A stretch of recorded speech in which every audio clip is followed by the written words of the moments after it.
በጤናው ዘርፍ የሚስተዋሉ የአገልግሎትና የመረጃ አያያዝ ክፍተቶችን ለማዘመንና ዲጂታላይዝ ለማድረግ የሚያስችል ኢትዮጵያን ዲጂታል ሄልዝ አርኪቴክቸር የተሰኘ የዲጂታል ሲስተም በስራ ላይ መዋሉን ጤና ሚኒስቴር ይፋ አድርጓል።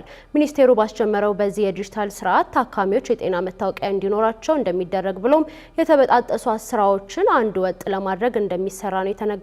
ተጨማሪ አለን። መንግስት የለማች ሀገርን ለመፍጠር በርካታ ተግባራትን ከሚያከናውንባቸው መካከል የትምህርት፣ የግብርናና የጤና ዘርፎች በቀዳሚነት ተጠቃሽ ናቸው። ቢሆንም በጤናው ዘርፍ የሚስተዋሉ የአገልግሎትና የመረጃ አያያዝ ክፍተቶች የዘርፉ አለመዘመንን በተለይም ዲጂታል አለመሆኑ ያመጣቸው ስለመሆኑ የጤና ሚኒስቴር ገልጿል። ሚኒስቴሩ መሰል ችግሮችን ለመቅረፍ ያግዛል ያለውን ኢትዮጵያን ዲጂታል ሄልዝ አርኪቴክቸር የተሰኘ የዲጂታል ሲስተም በስራ ላይ መዋሉን ይፋ አድርጓል። የጤና ሚኒስትር ዴኤታ ሳህረላ አብዱላሂ በጤናው ዘርፍ የሚከናወኑ የሪፎርም ስራዎችን በማንሳት አሁን ተግባራዊ የተደረገው ፕላትፎርም መረጃዎች ተናባቢ እንዲሆኑ ያስችላል ብለዋል። ጤና አገልግሎት አሰጣጣችንን ዲጂታላይዝ ስናደርግ ፎር ዘ ሴክ ኦፍ ዲጂታላይዜሽን ሳይሆን ያንን መረጃ ማዕከል አድርገን የመረጃ ትንተና ለማድረግ እንዲያስችለን በተለይ ወረርሽኞችም ሌሎች ነገሮችም ሲከሰቱ ፈጣን የሆነ ምላሽ ለመስጠት እንዲያስችለን ብቃት የሚሰጥ አገልግሎት ለመስጠት ነው እየተሰራ ያለውና እሱን ታሳቢ አድርገን ነው ዛሬ እንግዲህ እዚህ የተገናኘ ነው። አጠቃላይ ግን የጤናው ስርዓትን በተለይ የዲጂታላይዜሽን ምዕራፍን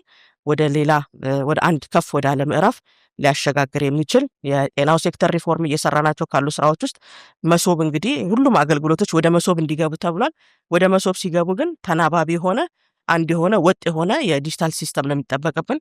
ስለዚህ ለዛም ሊጠቅም የሚችል ፕላትፎርም ነው ዛሬ እንግዲህ እየሰራን ያለነው። የጤናው ዘርፍ ባለፉት 2 አስርት ዓመታት የነበረበትን የወረቀት አገልግሎት ወደ ዲጂታላይዜሽን ለማሸጋገር በርካታ ፈተናዎች እንደነበሩ የገለጹት ሚኒስትር ዴኤታዋ ከነበሩት ችግሮች ተሞክሮ በመውሰድ አዳዲስ ሶፍትዌሮችን ማበልጸግና ስራ ላይ ማዋል አስፈላጊ መሆኑን ነው የጠቀሱት። ሚኒስቴር መስሪያ ቤቱ የሚሰጡ የሕክምና አገልግሎቶችን አንድ ወጥ ለማድረግ በርካታ ስራዎችን እየሰራ መሆኑን ያስረዱት ሚኒስትር ዴኤታዋ አሁን የተጀመረው ዲጂታል ስርዓት በተለይ ዜጎች የጤና መታወቂያ እንዲኖራቸው ያስችላል ብለዋል። እንግዲህ እንደምታውቁት ሀገራችን ናሽናል አይዲ መተግበር አለበት ብላ በሁሉም ሴክተሮች እንደ አስገዳጅ ከተቀመጡ ጉዳዮች ውስጥ አንዱ ነው። አሁን ላይ ጤና ሚኒስቴር እንግዲህ የኤምአር ሲስተማችንን በ3 ክልሎች ፓይለት አድርገን እየሰራን ነው የምንገኘው። መልቲ ቴናንት ዩኒፋይድ ኤምአር ሲስተም የሚል ማለት ነው። ይሄ ማለት የናሽናል አይዲንም ጭምር ኢንተግሬት አድርገን ማንኛውም ሰው የትም ቦታ ቢሄድ አንድ ሰው አንድ ነው የሚለውን በጤናው ሴክተርም አዲስ አበባ ላይ ሕክምና አገኘ፣ በግልም ታከመ፣ በመንግስትም ታከመ የአንድ የሆነ ዩኒፋይድ ሄልዝ አይዲ ሲስተም እንዲኖር የማድረጉን አጠቃላይ ኢኮሲስተሙን ፍሬንድሊ ለማድረግ በሚያመች መልኩ ያንንም የሚያግዝ ነው። ኢትዮጵያን ዲጂታል ሄልዝ አርኪቴክቸር የተሰኘው የዲጂታል ሲስተም በማበልጸግ አጋር የነበረው የጂኤስአይ ኢትዮጵያ ሀገራዊ ተወካይ የሆኑት ቢኒያም ፍቃዱ በበኩላቸው ሲስተሙ ዲጂታላይዝ ካልተደረገ ለፖሊሲ ግብዓት እንደማይሆን ነው የተናገሩት። ሶሉሽኖች እርስ በርስ የሚናበቡ እንዲሆኑ ሪሶርሶችንም በተሻለ ለሚፈለገው ዓላማ እንዲውሉ በሚያግዝ መልክ ማቀናጀት ነው ዓላማ።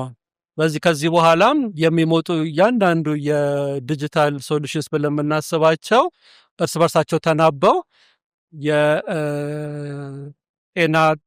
ተጠቃሚዎችን በተቻለ መጠን በደንብ ኢዝሊ መለየት በሚያስችል መልክ እንዲደራጅ ማድረግ፣ እንዲሁም ጤና ባለሙያው ስለ አንድ ታካሚው በቀላሉ መረጃውን ማግኘት በሚያስችል መልክ እንዲደራጅ።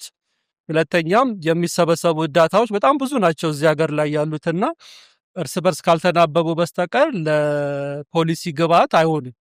ስለዚህ እነዚህ ዳታዎች በተሻለ መጠን ለፖሊሲ ግብዓት እንዲሆኑ የሚያግዝ ፕላትፎርም ነው ያመጣነው ማለት ነው። የጤና ስርዓቱ ዲጂታል ከመሆን ጋር ተያይዞ የሚነሳው የታካሚዎች ሚስጥርም ራሱን የቻለ የአስተዳደርና የሕግ ቁጥጥር መኖሩን ጤና ሚኒስቴር ገልጿል። የሳይበር ደህንነት ጉዳዮችን በተመለከተም ከኢንሳ ጋር በቅርበት እየሰራ እንደሚገኝ ነው ያስታወቀው። እንዲሁም ኢትዮጵያ በቅርብ ጊዜ ውስጥ የጤና መረጃ ማዕከልን እንደምታስጀምር ጤና ሚኒስቴር ተናግሯል። በቅርቡ እንግዲህ የኢትዮጵያ የሄልዝ ኢንተለጀንስ ሴንተሯንም ላውንች ታደርጋለች ማለት ነው። ከዛ ውስጥ እንግዲህ አንዱ በተለይ ጤናው ሴክተር ላይ ላይቭ የሆኑ ዳታዎችን የሚሰሩ ስራዎችን ላይቭ የሆኑ ዳታዎችን በዳሽቦርድ ማየት የሚያስችል ለውሳኔ ሰጪ አካልም ለተመራማሪው እንዲሁም ደግሞ ለቴክኒካል ኤክስፐርቲው ጭምር መረጃን በእጅ ማግኘት በሚያስችላቸው ደረጃ መፍጠር የሚያስችልንን አጠቃላይ አርኪቴክቸራል ስርዓቱን በዛ መልኩ ለማምጣት የሚያመች ነው።